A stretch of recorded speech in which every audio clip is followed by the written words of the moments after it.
Gaan vragen bioot neem sheer neem beebnev ma es oweb onot et enot amin. Je dois dire un petit nom pour la virginité de Sainte Marie. C'est une réalité publique.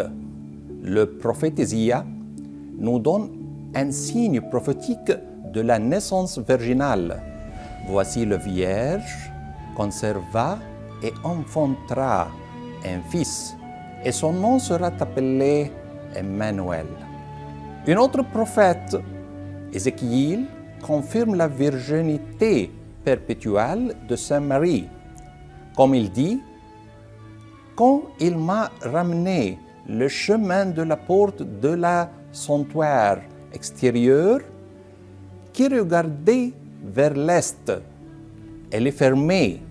Puis le Seigneur me dit, cette porte sera fermée, il ne doit pas être ouvert, et l'homme ne peut passer à travers celle, parce que le Seigneur, le Dieu d'Israël, a conclu par elle, par comment qui il doit être arrêté.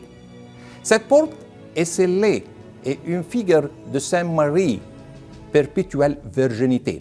Pour le Seigneur seul entre dans son ventre et cette porte n'a jamais été ouverte à l'autre. Ce joints ne sont pas brisés. En son l'Église copte chante l'hymne suivant. Ézéchiel a vu et nous a dit, « Je l'ai vu une porte orientale. Le Seigneur, le Sauveur entra.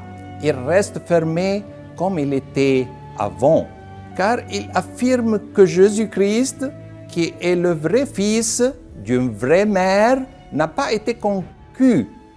Semence humaine n'est pas été conçu de semence humaine, mais de l'Esprit Saint, bien que le Fils de l'homme, il n'a pas de péché héréditaire, mais elle a la tête d'une nouvelle race humaine. Dieu vient à nous, né d'une vierge, et conçu non pas de semence humaine, il s'unit avec nous, l'humanité, pas en raison de nos efforts humains ou les mérites, mais plutôt comme la grâce divine nous a accordé. Il est donc gratuit de l'amour qui ne vient pas de Dieu.